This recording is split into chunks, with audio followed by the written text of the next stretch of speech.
بسم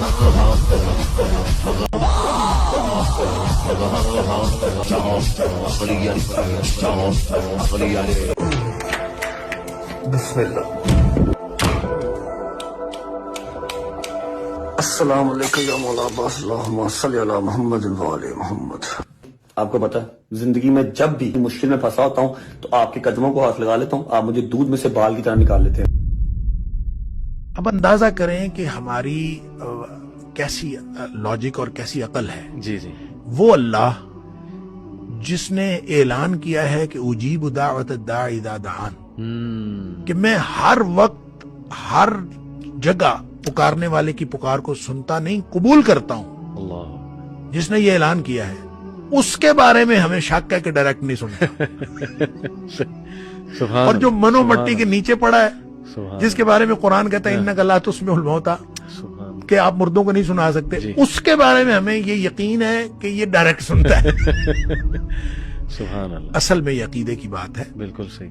السلام علیکم دوستو، میرا نام ہے حسیب شفقت اور آپ دیکھ رہے ہیں ہسی ٹی وی. اس سے پہلے کئی ویڈیوز کے اندر آپ کو میں یہ ایکسپلین کر چکا ہوں کہ جتنا شرک سنی فرقہ کے چند گمراہ مسلمانوں نے جس طرح سے شیخ عبد القادر جیلانی کے نام پر ان سے جھوٹی کرامتیں منسوب کر کے کھڑا کیا ہے، یہاں تک کہ ہندوؤں کی طرح ان کا بت بنا کر ان کی عبادت تک شروع ہو گئی ہے.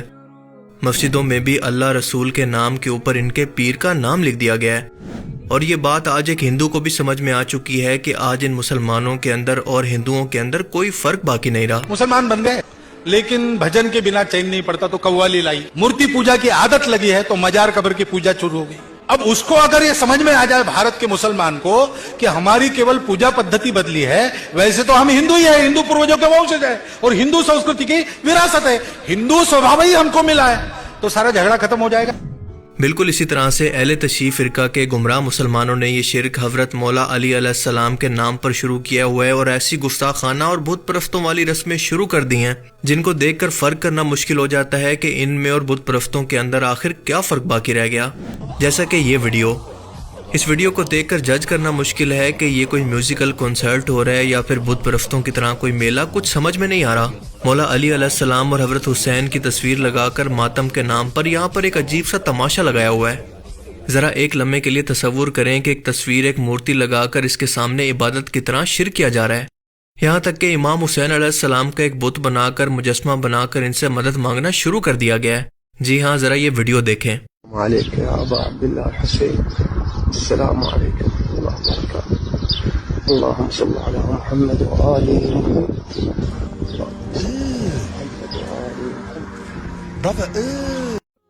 اب یہ ویڈیو کس جگہ کی ہے یہ ابھی تک کنفرم نہیں ہے، لیکن شاید یہ اپنے ایکسینٹ سے ایران یا پھر سیریا کی معلوم ہوتی ہے. اور یہ شخص نصیری فرقہ کا معلوم ہوتا ہے جو کہ اہل تشیع کے اندر موجود ایک کافر فرقہ ہے جسے الویہ بھی کہتے ہیں. شام کا سابق ڈکٹیٹر بشار الاسد کا تعلق بھی اسی فرقے سے ہے. خود اہل تشیع فرقہ بھی اس فرقے کو آن نہیں کرتا کیونکہ اس فرقے کا ماننا ہے کہ مولا علی علیہ السلام معاذ اللہ خدا تھے. یہ لوگ حضرت علی کو اللہ کا مظہر یا پھر اللہ مانتے ہیں، جو کہ اسلام کے بنیادی عقیدے یا پھر توحید کے خلاف ہے. ان لوگوں کے اندر چاند کی پرستش اور غیر اسلامی تہواروں کو ماننا باقاعدہ عبادت کا حصہ سمجھا جاتا ہے. ان کے تہواروں کے موقع پر شراب نوشی اور کفری عقیدوں کے علاوہ یہ لوگ قرآن کے الفاظ کی دو طرح سے تفسیر کرتے ہیں، ایک ظاہری اور ایک باطنی. باطنی مطلب کو یہ غیر ضروری سمجھ کر چھوڑ دیتے ہیں، جس کے اندر نماز، روزہ اور حج بھی شامل ہیں. لیکن اب یہ جہالت اور گمراہی باقی اہل تشیع فرقوں کے اندر بھی ایسے داخل ہوتی جا رہی ہے کہ اہل بیت کے فیس کی تصویریں اور مورتیاں تک مارکیٹ کے اندر بکنا شروع ہو چکی ہیں. اور یہ چیز خطرناک اس لیے ہے کیونکہ یہ بڑھتے بڑھتے عقیدت کے طور پر انسان کو کفر اور شرک کی طرف لے جاتی ہے.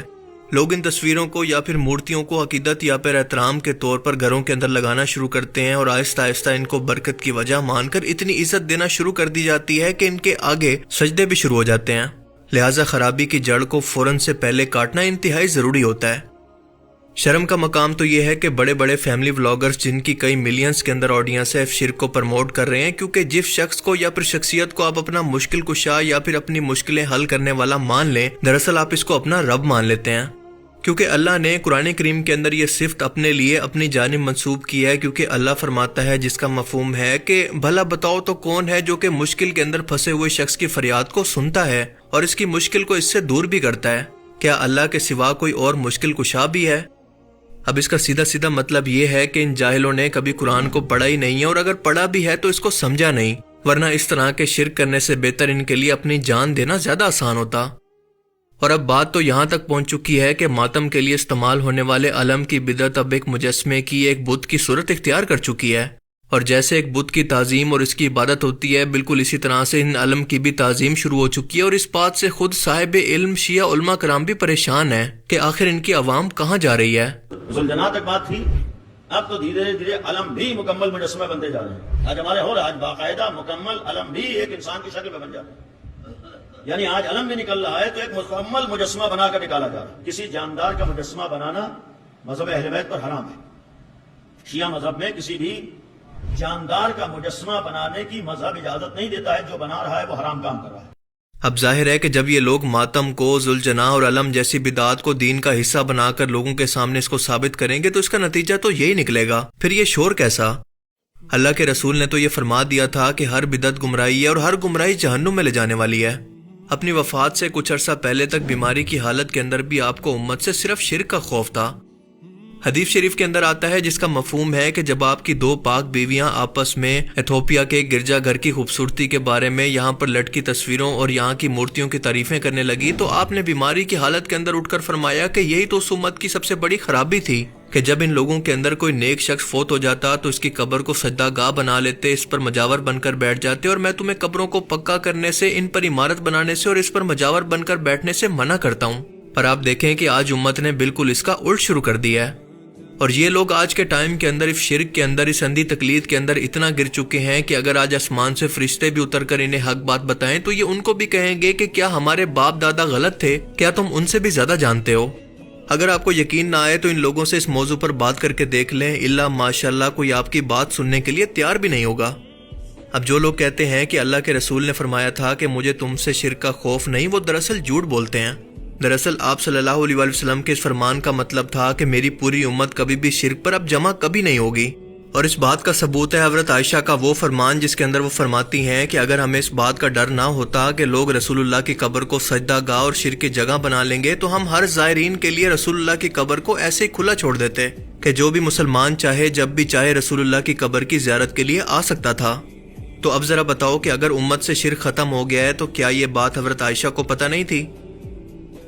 آج ذرا آپ تصور کر کے دیکھیں کہ مسلمانوں کے دو بڑے فرقوں کے اندر زیادہ تر تعداد مسلمان ہو کر بھی کفر و شرک کے اندر، گمراہی کے اندر گر چکی ہے۔ ان فرقوں کے مولویوں نے خود انہیں شرک پر لگا دیا ہے، تو ذرا سوچیں کہ دجال ان لوگوں کے ایمان کا کیا حال کرے گا۔ تب جا کر آپ کو سمجھ میں آئے گا کہ اسے قرب قیامت کا سب سے بدترین فتنہ کیوں کہا گیا۔ صرف مسلمان گھر کے اندر پیدا ہونا کوئی فضیلت نہیں ہے جب وہ شخص پوری زندگی شرک و بت پرستی کے اندر گزار دے، کیونکہ قیامت کے دن ایسے شخص کا انجام انہی بتوں اور مجسموں کے ساتھ جہنم کے اندر ہوگا جنہیں وہ دنیا کے اندر اپنی مدد کے لیے پکارا کرتا تھا۔ اللہ تعالیٰ سے دعا ہے کہ وہ ہمیں سمجھنے کی اور نیک عمل کرنے کی توفیق عطا فرمائے، آمین۔ باقی آپ اس بارے میں کیا سوچتے ہیں؟ اپنی قیمتی رائے کا اظہار کمنٹ سیکشن میں ضرور کریں، and thanks for watching this video. اللہ حافظ۔